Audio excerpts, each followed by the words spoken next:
What's up, my YouTube family? Welcome to the Gaming Brigade, and first and foremost, Happy New Year to all of you out there. I hope you had a safe and wonderful New Year's Eve. Everyone is good here at the house. It happened to be a pretty chill evening. Spent the night with the family hanging out, had a few drinks, not the minors, just the grown-ups had a few drinks. We all made a nice dinner. We watched the first Avatar to get ready to see the second one either today or tomorrow. So no crazy stories here, my friends. If you have any stories you want to share with me, feel free, but most importantly, as we start this thing off, I want to thank you for an amazing year, and this year is going to be even better than the last. With all that being said, today's build video is based around the Heartbreaker gear set, and one of the questions I get about this gear set is what is the best way to run with it? Should you use the body armor? Should you use the bag? Do you need to use both? So in today's video, I want to take a few minutes and just, show you a few different options, because remember, like I say at the beginning of all of these, there are so many different ways to run with the build. And the best thing to do, in my opinion, is to truly take your time, try out different variations, think about what you're using the build for. Is it for solo? Is it for group? Is it for countdown or running missions or whatever it is? And as always, I will give you a few options as we move along. So starting off with the specialization, you do have options, but I strongly recommend using Technician, because with that, you can use the linked laser pointer. And what that does is that's going to pulse every single enemy you target, which comes into play with the Heartbreaker set, as well as the talents on your weapons as well. And remember, regardless of which specialization you choose, always have the proper weapons activated in your weapon skill tree. That way you're getting a 15% weapon damage bonus regardless of which one you have equipped.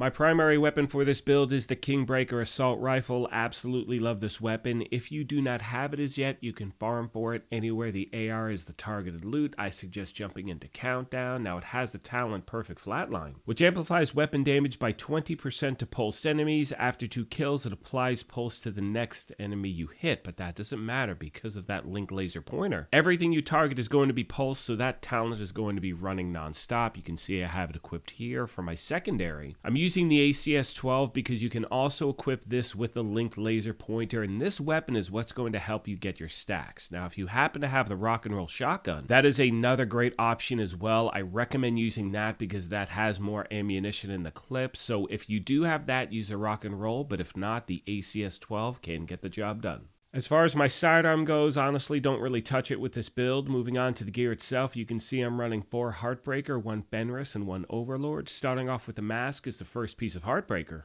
And we're making sure we always have 4 pieces equipped so we get all of the gear set bonuses. You can see 2 pieces 15% assault rifle and LMG damage, 3 pieces 15% weapon handling, 4 pieces Heartstopper. And with that talent, headshots apply pulse for 5 seconds. Remember, that does not apply to us because we are using the linked laser pointer. Every single NPC is pulsed, so this is going to be running non-stop. Now, weapon hits on pulsed enemies adds a stack of 1% bonus armor and 1% damage to pulsed enemies up to a max of 50 stacks. 2 stacks are lost each second, and on all of these pieces, I'm trying to stack crit hit chance and crit hit damage everywhere I can. Next, we move on to the body armor, and this is a piece where you have a lot of options. Now, in the footage you just saw, I was using the Heartbreaker body armor because with that, you have the talent max BPM, which increases stacks for Heartstopper from 50 to 100. However, some of you out there may not need that many stacks, so I recommend a few different options. You can use the Closer, which gives you the talent Perfect Spotter, which amplifies weapon and skill damage by 20% to pulsed enemies. And if you don't want to use that, you also have the option of putting a piece of Fenris here, which is going to give you 10% assault rifle damage bonus. You can toss the regular talent Spotter onto this, and that will give you an extra 15% weapon and skill damage bonus on this body armor. So again, my friends, you do have a lot of options to choose from.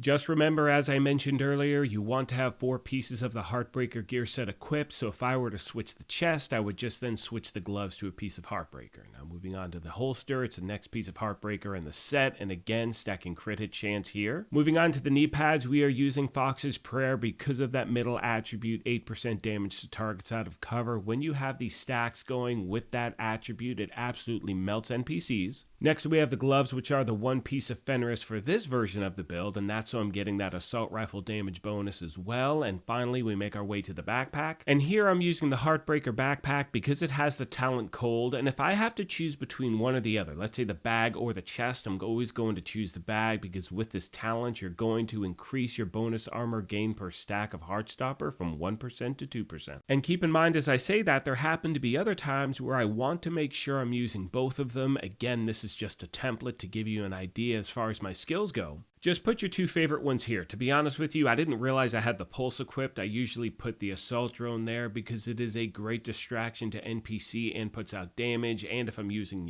perfect spotter, that helps as well. I also have the Crusader shield. And that's just in case things get sideways or while I'm building my stacks, I don't want to take any damage. I pop the shield out real quick. Now, as I start to wrap this up, and most of you know this by now, but one of my favorite aspects about putting these build videos together is the family that we have here at the channel. So as always, if you have any tips or tricks you want to pass along, please let me know, as the main goal is to help out as many people as we can.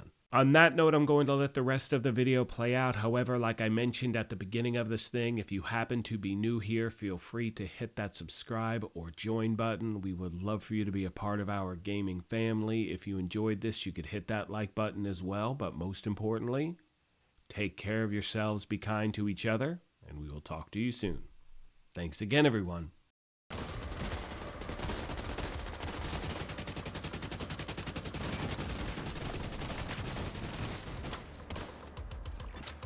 System back online.